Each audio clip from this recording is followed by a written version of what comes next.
మన ప్రభువును లోకరక్షకుడైన యేసుక్రీస్తు నామమున మీ అందరికీ నా యొక్క ప్రత్యేక వందనములు. ఈ ఉదయకాల సమయమున దేవుడు మనకిస్తున్నటువంటి వాగ్దానమును చదువుకుందాం. 7వ దావీదు కీర్తన 14వ వచనము. నీ సరిహద్దులలో సమాధానము కలగజేయువాడు ఆయనే, మంచి గోధుమలతో నిన్ను తృప్తిపరచువాడు ఆయనే. ఆమేన్. దేవునికే మహిమ కలుగును గాక. ఈ ఉదయకాల సమయములో దేవాతి దేవుడు ఈ యొక్క వాగ్దానము ద్వారా మనందరితో మాట్లాడుతూ ఉన్నారు. ఈ యొక్క వాక్యమును మనం జ్ఞాపకం చేసుకుంటే మీ కుటుంబాలలో నెమ్మది లేక, సమాధానం లేక, శాంతి లేక బాధపడుతూ ఉన్నారా? అలాగే ఆర్థిక ఇబ్బందులతో బాధపడుతూ ఉన్నారా? వేదన పడుతూ ఉన్నారా? అయితే దేవుడు ఈ ఉదయకాల సమయంలో ఈ వాగ్దానము ద్వారా మనల్ని బలపరుస్తూ అంటున్నారు.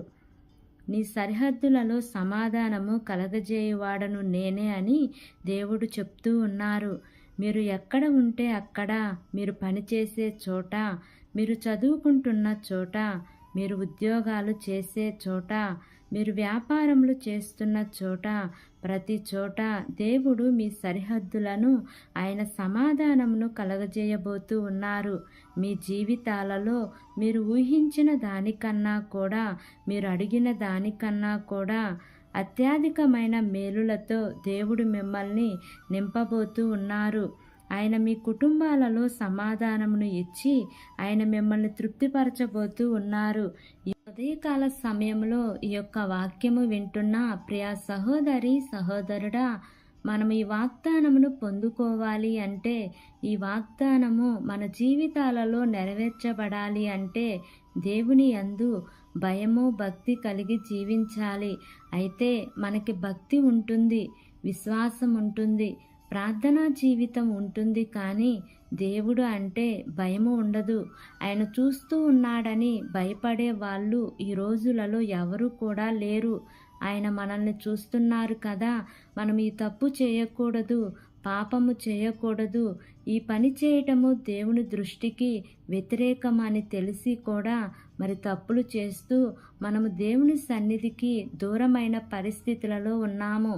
మరి మనం అలాగూ కాకుండా ప్రతి విషయంలో ఆయనకు భయపడుచు, ప్రతి విషయంలో కూడా ఆయన మనల్ని చూస్తున్నాడు, ఆయనకు మరుగైనది అంటూ ఏదీ కూడా లేదనే విషయాన్ని మనము జ్ఞాపకం చేసుకుంటే దేవుడు మన భక్తిని, మన జీవితాన్ని చూసి దేవుడు మన జీవితాలలో తృప్తిని, శాంతిని, సమాధానంను, నెమ్మదిని ఆయన మనకు అనుగ్రహిస్తారు.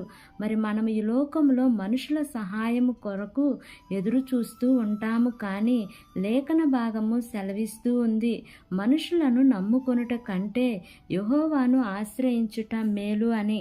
దేవుని యొక్క కృప కొరకు కనిపెట్టుకొనుట ఎంతో ఉత్తమము. మనము బంధువుల వైపు ఎక్కువ చూస్తాము, రక్త సంబంధికుల వైపు సహాయం కోసము ఎక్కువగా ఎదురు చూస్తూ ఉంటాము, కానీ మనకు అవసరమైనప్పుడు వారు మనకు సహాయం చేయరు. అందరూ మనల్ని వదిలి వెళ్ళిపోతారు. అయితే ఎవరు మనకు సహాయం చేస్తారు అంటే, ఎవరు మన కుటుంబాలలో సమాధానమును అనుగ్రహిస్తారు అంటే అది కేవలము దేవుడు మాత్రమే. మనం ఆరాధిస్తున్న దేవుడు మాత్రమే మన కుటుంబాలలో సమాధానంను, శాంతిని, నెమ్మదిని అనుగ్రహించగలడు. కాబట్టి ఈ వాగ్దానంను నమ్మి ఈ వాగ్దానం ప్రకారంగా జీవిద్దాం. దేవుడు ఈ వాగ్దానము మనందరి జీవితములలో నెరవేర్చబడును గాక. ఆమేన్. ప్రార్థన చేసుకుందాం. ప్రేమ కలిగిన యేసయ్యా, కృప కలిగిన దేవా, నీకు వందనాలు తండ్రి, నీకు స్తోత్రములు ప్రభువా. ఇంతవరకు నీ కృపలో మమ్మల్ని కాచి కాపాడిన విధానాన్ని బట్టి నీకు వందనాలు తండ్రి. రాత్రికాల సమయమందు మాకు మంచి నిద్రనిచ్చి మరొక నూతన దినమును మా జీవితంలో మీరు మాకు అనుగ్రహించినందుకు వందనాలు ప్రభువా. ఈ దినమంతయు మేము ఉత్సహించి సంతోషించే కృపను, అట్టి భాగ్యాన్ని మీరు మా అందరికీ అనుగ్రహించమని అడుగుచున్నాను తండ్రి. నీ సరిహద్దులలో సమాధానమును కలగజేయువాడను నేనే, మంచి గోధుమలతో నిన్ను తృప్తిపరచువాడను నేనే అనే వాగ్దానము ద్వారా మాతో మాట్లాడినందుకు, మమ్మల్ని బలపరిచినందుకు వందనాలయ్యా. అయా, మాకు సమాధానం ఇవ్వగలిగింది నీవే తండ్రి. మంచి గోధుమలతో మమ్మల్ని తృప్తిపరచగలిగిన దేవుడవు నీవే ప్రభువా.